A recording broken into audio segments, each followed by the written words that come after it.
Service in Wilmington has issued a severe thunderstorm warning for eastern Franklin County, southern Union County, Indiana, northeastern Dearborn County, southeastern Fayette County, Indiana, Hamilton County, Butler County, northwestern Clermont County, western Warren County, southern Montgomery County, until 1 a.m.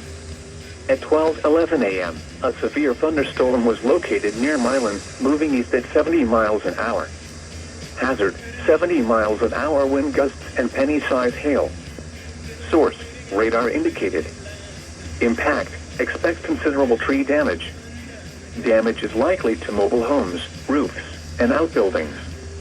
Locations impacted include Franklin, State Route 63 at State Route 741, Laughlin, Dent, Beckett Ridge, Cincinnati, Bright, Pekin, Glendale, South Middletown, Lincoln Heights, Miami Heights, Mount Healthy, High Point, Remington, Plainville, Hunter, Dry Ridge, Montgomery, and Blue Jay.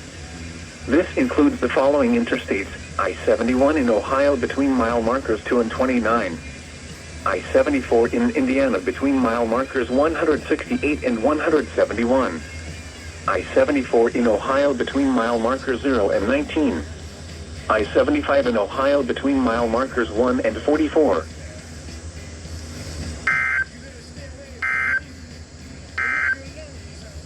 Now here